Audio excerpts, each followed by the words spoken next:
Bienvenidos un día más a Educando en la Calle, un programa de temática social donde cada semana iremos conociendo algo más sobre los más jóvenes. En nuestro programa de hoy hablaremos sobre las infecciones de transmisión sexual, un ámbito bastante importante y bastante desconocido, ya que se trata de un tema bastante tabú entre las familias. Las ITS o infecciones de transmisión sexual son, como su propio nombre indica, infecciones que se transmiten de persona a persona a través del contacto sexual, pudiendo ser vaginal, oral o anal. Pero existen también otras, como puede ser los herpes o el virus del papiloma humano, que se transmiten a través del propio contacto piel con piel. Hay más de 20 tipos de ITS, pero las más comunes son la candidiasis, la clamidia, el herpes genital, el virus del papiloma humano, el VIH y SIDA, la gonorrea, la sífilis, entre otras. Para comenzar podemos hablar de la candidiasis. Esta es una infección provocada por el hongo de la cándida y bueno, podemos decir que toda mujer a lo largo de su vida o lo ha tenido o lo sufrirá, ya que la cándida es un hongo que vive de forma natural en pequeñas cantidades en la vagina y que bueno, en el momento que se descompensa pues crea esta infección llamada candidiasis. Mientras que en el caso de los hombres solo se puede contraer al mantener relaciones sexuales con una mujer que esté infectada. En cuanto a la clamidia, podemos decir que se trata de una enfermedad causada por una bacteria. Y bueno, esto causa secreciones en el pene, que las mujeres puedan tener un flujo anormal con fuerte olor, ardor al orinar. Y bueno, en el caso de las mujeres también se puede decir que causa pues dolor al mantener relaciones sexuales, y en el caso de los hombres pues dolor e inflamación en uno o en ambos testículos. También cabe mencionar que se puede dar de manera asintomática y que una persona contagie a otra sin saber que tiene esta enfermedad. En cuanto al herpes genital, podemos decir que causa llagas en áreas pues, genitales, en las nalgas y en aquellas zonas por donde el virus ha ingresado al cuerpo. Siguiendo con la gonorrea, esta es una enfermedad que infecta el tracto genital, rectal, la boca, el ano, y que bueno, en el caso de los hombres, pues a lo mejor no provoca síntomas graves, pero los más comunes son la secreción a través del pene, ardor al orinar, y en el caso de las mujeres puede provocar lo mismo, ardor a la hora de orinar, y en el caso de que se agrave puede provocar hemorragia entre periodos menstruales. En el caso de que esta enfermedad no se cure, puede llegar a causar problemas de infertilidad. Siguiendo con el virus del papiloma humano, este se divide en dos categorías en base a su gravedad. La parte más leve puede ocasionar verrugas por diferentes partes del cuerpo que se pueden contagiar a través del propio contacto con la piel. Y por otro lado está la parte más grave, que puede llegar a ocasionar incluso cáncer, como puede ser cáncer de cuello uterino, vaginal, rectal, etc. Por otro lado tenemos las ladillas, que son pequeños insectos que se alojan en la zona púbica y que puede ocasionar gran escozor. Esto se puede remediar a través de una loción, al igual que se eliminan los piojos. En cuanto a la sífilis, es una bacteria que infecta el área genital, los labios, la boca, el ano y que afecta tanto a hombres como a mujeres. En su primera etapa lo que produce es una llaga e inflamación de los ganglios más cercanos. Esta, si no se trata, pues puede producir erupciones cutáneas que no llegan a picar, pero que pueden aparecer y desaparecer con el tiempo. Por último, la diferencia entre el VIH y el SIDA es que el VIH es el virus de la inmunodeficiencia humana, que lo que causa es, daña al sistema inmunitario, eliminando los glóbulos blancos encargados de combatir las infecciones. Mientras que el SIDA es la etapa final de este virus, que ya es cuando el sistema está dañado por completo. Pero para saber más sobre esto, cómo prevenirla y cómo tratarla, vamos a hablar con Beatriz Herrera, una educadora social especialista en sexología. Bueno, nos encontramos aquí con Beatriz Herrera, educadora social y especialista en sexología. Muy buena. Buenas, ¿qué tal? Antes que nada, agradecerte tu participación en este programa. Gracias a ti, Manu. Cuéntanos un poquito quién eres, a qué te dedicas y demás. Bueno, yo soy educadora social, hice la diplomatura en su día y después, junto con una amplia formación complementaria, hice la adaptación al grado y además el máster en sexología y educación sexual en la Universidad de Huelva, lo que me dio pie a trabajar no solamente en la entidad que me he llevado casi 7 años en Bollullo, la Asociación Esperanza, que trabajaba con destinatario a nivel comarcal del Condado de Huelva, sino también con otras entidades, ayuntamientos, por mi cuenta, en la prisión de Huelva, en centros de día y en centros educativos. Bueno, hemos estado viendo algunos tipos de ITS y demás, pero ¿cómo pueden prevenirse? Bueno, principalmente las ITS, las infecciones de transmisión sexual, se previenen mediante el uso del preservativo. Es lo más eficaz y además hay algunas que sí que por ciertas características que tienen también riesgo de transmitirse por contacto piel con piel, pues no tener contacto mediante que la infección esté latente. O sea, mientras que se tiene una infección, pues no mantener relaciones sexuales. Aparte, pues la manera de prevenirlas es el preservativo siempre. ¿Y cómo puede saber una persona que se ha contagiado? Bueno, pues básicamente igual que como cualquier otra afección, enfermedad. Cuando notamos, nosotros conocemos bien nuestro cuerpo, cuando notamos que hay algo fuera de lo normal, algo anómalo, picor, escozor, inflamación, un bultito, una verruguita, como en cualquier otra parte del cuerpo, pues debemos acudir al médico y no hacer un autodiagnóstico, que es lo que solemos hacer, sobre todo en edades tempranas, por miedo o por vergüenza de comunicárselo a nuestros padres, pues nos quedamos y bueno, y puede ir a más. Entonces lo más sano es comunicarlo y tener una confianza, evidentemente, y previa y una naturalidad para comentarlo, porque hay que prevenir en salud, igual que hoy en día lo tenemos tan interiorizado, el ponernos las mascarillas, pues hay que interiorizar ponerse los preservativos. Bueno, hemos visto que hay enfermedades que una persona puede decir, bueno, esto no es nada grave y como que no le echan mucha cuenta. Pero, ¿en qué puede desembocar una ITS? Bueno, pues es una infección que como tal, si no se trata, normalmente son tratamientos que tienen cura y además son llevaderos y no tienen por qué ir a más, pues si no se trata puede la infección ir a más, tener síntomas como fiebre alta y ya, bueno, pues puede desembocar en enfermedades más graves, como por ejemplo cáncer o bien de útero, de cervix, etcétera. Bueno, hemos tratado un poquillo por encima la diferencia entre SIDA y VIH, pero ¿nos puedes contar un poquito más acerca de sus diferencias? Vale, el VIH es el virus de inmunodeficiencia humana y el SIDA es el síndrome de inmunodeficiencia adquirida. La diferencia es, o sea, es lo mismo, pero la diferencia está que el SIDA se refiere a un estado avanzado del virus. ¿Y qué es el VIH? Bueno, pues es un virus que ataca el sistema inmune, las defensas del cuerpo humano. Entonces, a la hora de tener enfermedades o infecciones, bueno, pues le cuesta, digamos, atacarla. Entonces, la persona que tenga VIH debe tener un tratamiento y además con el tratamiento se puede llevar perfectamente una buena calidad de vida, aparte de llevar un estilo de vida saludable. ¿Y se manifiesta de alguna forma o...? La verdad es que no. Ahí está el problema. Aquí en España aproximadamente el 30% de las personas no sabe que está infectada del VIH.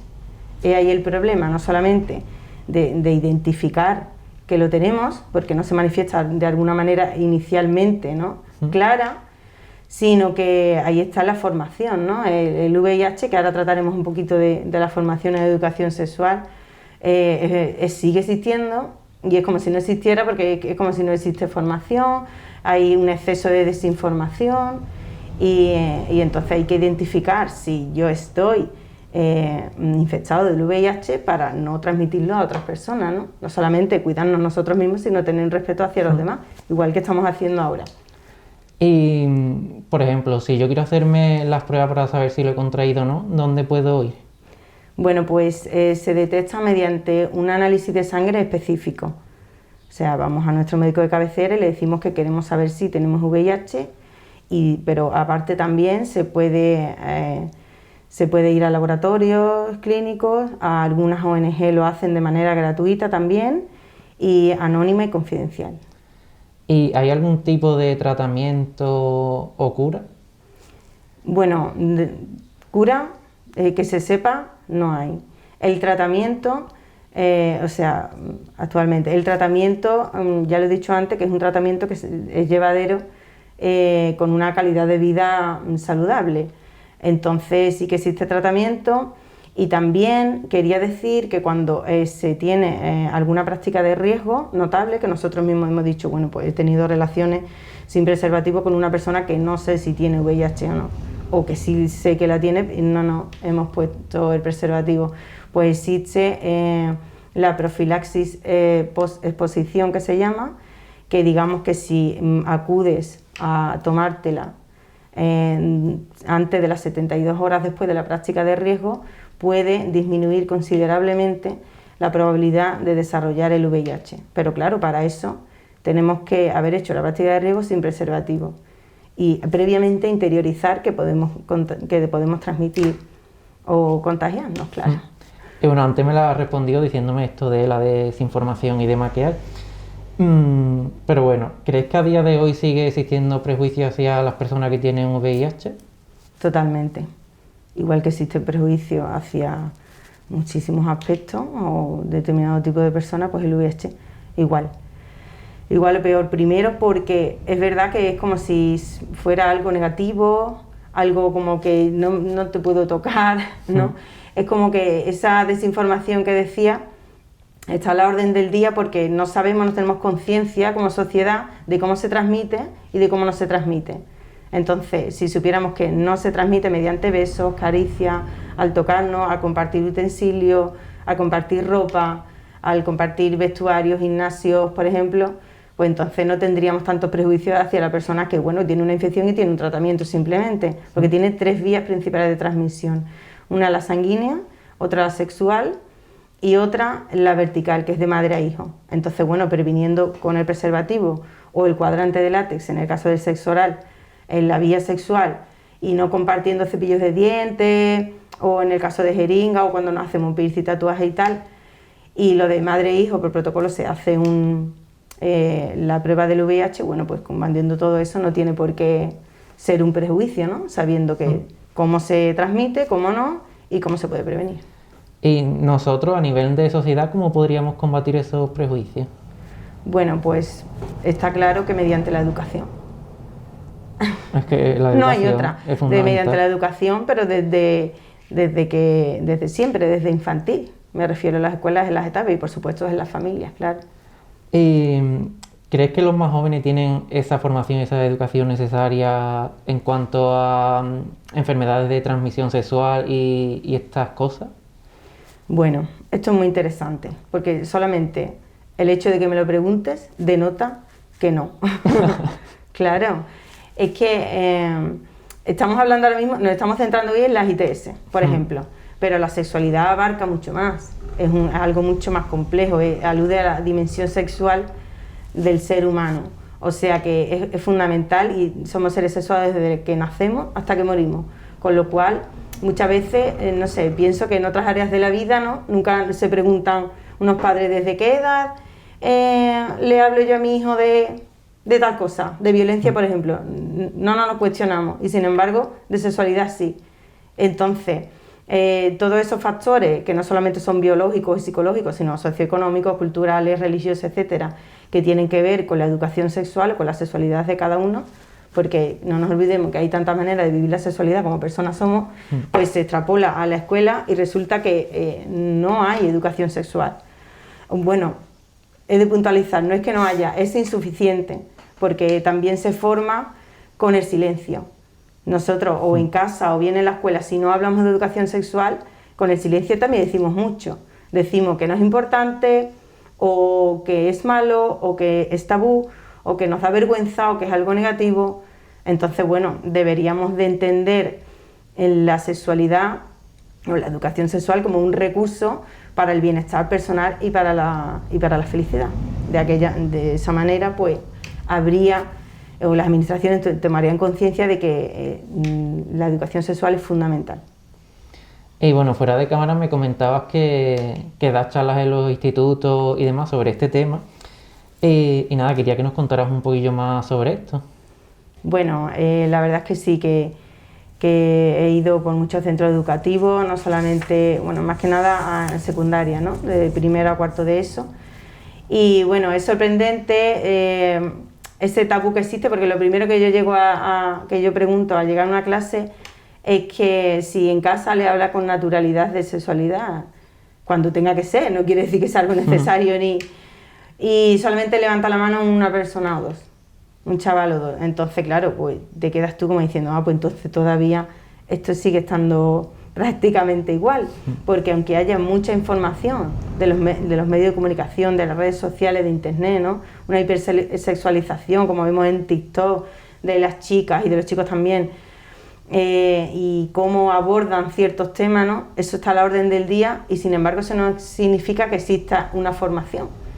Entonces, bueno, una manera, o sea, una educación sexual adecuada desde la infancia tiene que ver con manera sana, responsable y placentera de vivir la sexualidad en la vida adulta. Y la verdad es que deja mucho que desear. Yo, cada vez que voy a una clase, pues le digo que preparen cada uno anónimamente una pregunta y yo me las llevo antes de empezar el taller y ya ese día, pues más o menos, pues, veo las preguntas que me han hecho, porque después en la clase algunos sí preguntan, pero más que una pregunta, el que no lo dice en serio, pero el que tiene una pregunta de verdad que la tiene, no lo dice porque le da cosa delante de los demás.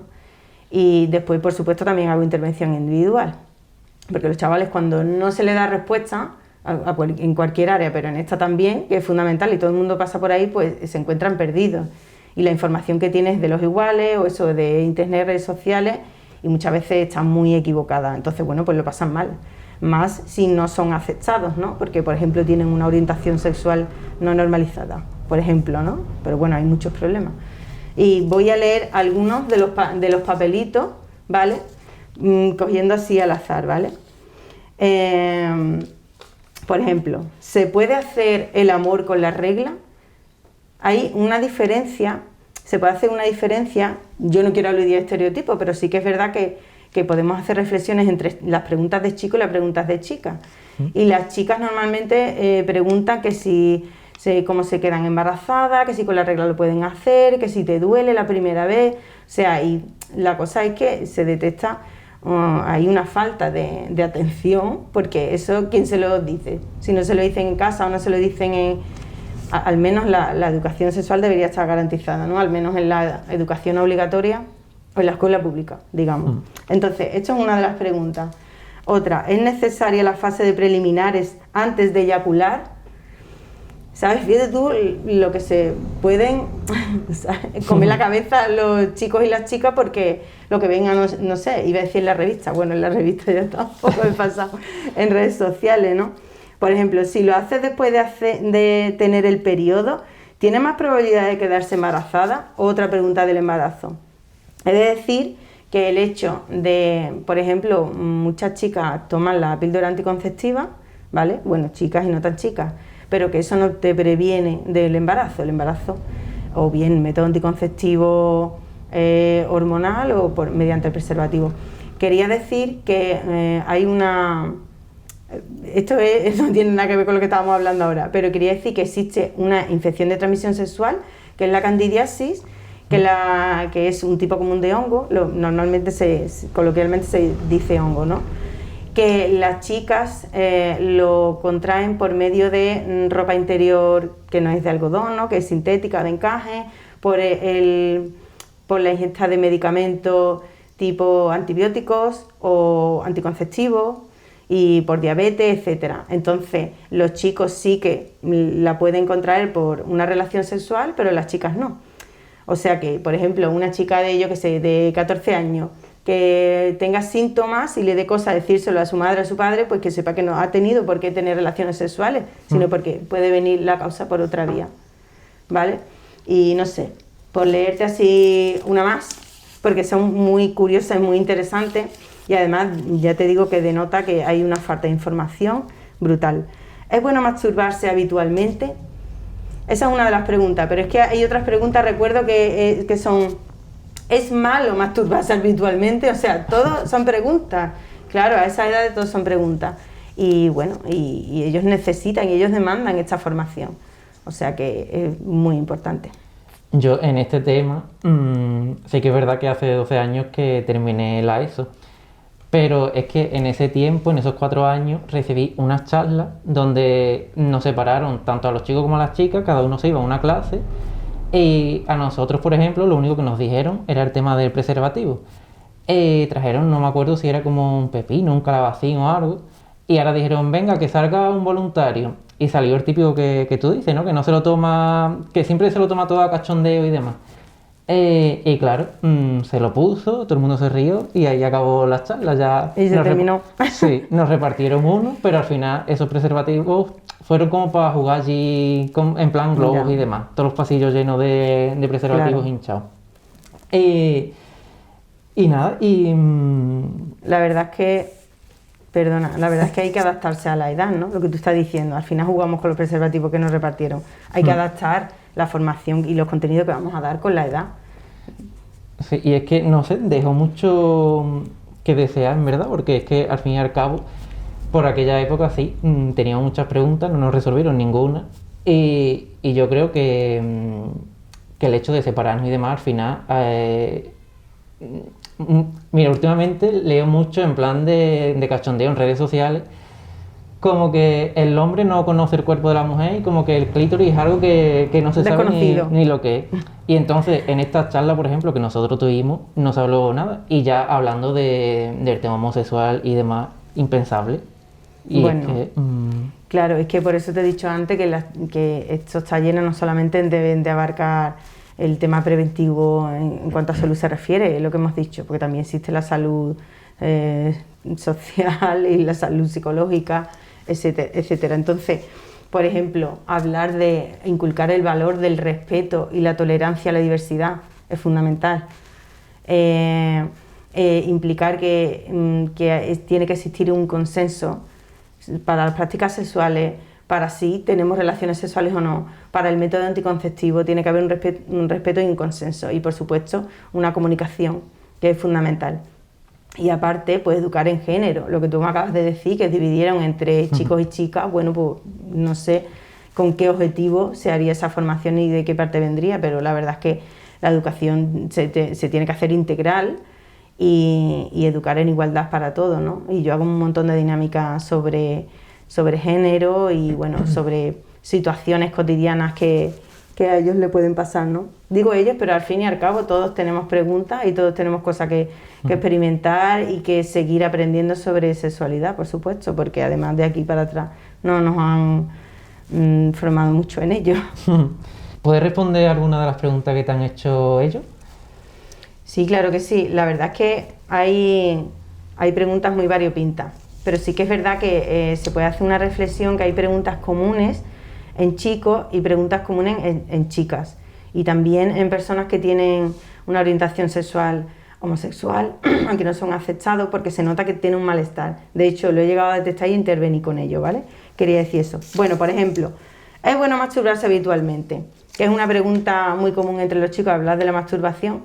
Entre las chicas no tanto, entre los chicos también es cómo darle placer a las chicas, porque como sigue siendo algo tabú, ni siquiera las chicas se expresan de cómo tienen que hacerlo, ¿vale? Entonces, la masturbación no es negativa en cuanto no repercuta en un daño físico o a ti o a otra persona, ¿no?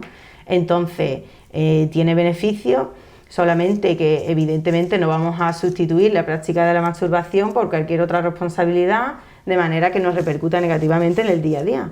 Pero ¿es bueno masturbarse habitualmente? Bueno, pues si lo deseas, pues no tiene ningún tipo de... no tiene por qué ser malo. Y no podemos decir a los niños de chicos, no te toques ahí, o no te toques, o no seas guarro, porque están descubriendo su cuerpo, como todos lo hemos hecho. Y los que no lo hemos hecho porque no nos han dejado. Pero debe de naturalizarse la masturbación y ya está, siempre desde pequeño inculcando que hay conductas públicas y conductas que se hacen en privado, eso sí, y por supuesto respetando el propio cuerpo y el de los demás. ¿Y qué más tienes por ahí? ¿Qué más? Pues, ¿cuándo tienes más posibilidad de quedarte embarazada? Como te decía antes, las preguntas de las chicas en este caso van más encaminadas a si me quedo embarazada con la regla, cuándo me quedo embarazada.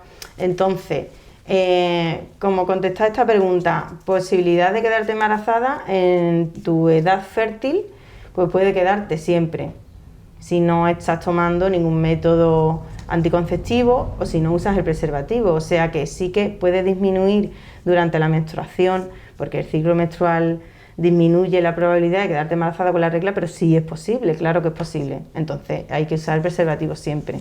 Para eso también se debe dar formación de cómo es el ciclo menstrual, para que entendamos nuestro cuerpo, y qué síntomas o qué repercusión tienen las hormonas en nosotras.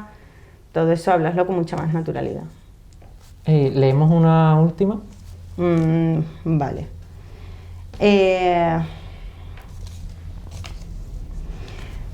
Al azar total, ¿eh, Manu? ¿Es necesaria la fase de preliminares antes de eyacular? Esto denota que no solamente se necesita formación en cómo ponerse un preservativo, o si usarlo o no, sino en la conducta sexual. Y es muy importante porque vamos a tener relaciones no solamente más sanas con nosotros mismos, sino con los demás. Esto indica que no han tenido quizás una relación sexual todavía, o que si la han tenido no saben ni cómo comportarse, cosa que bueno, todo el mundo tiene una primera vez para todo, pero sí es verdad que tienen muchas dudas al respecto, lo que hace que tengan experiencias negativas a la hora de mantener relaciones sexuales. Entonces, bueno, pues entender que cada uno tiene sus gustos mediante la confianza, el respeto a la comunicación. Una relación sexual completa, que no se nos olvide que es la que nos tiene satisfechos, simplemente. No tiene por qué ni haber penetración, no tiene por qué, para que una relación sexual sea satisfactoria.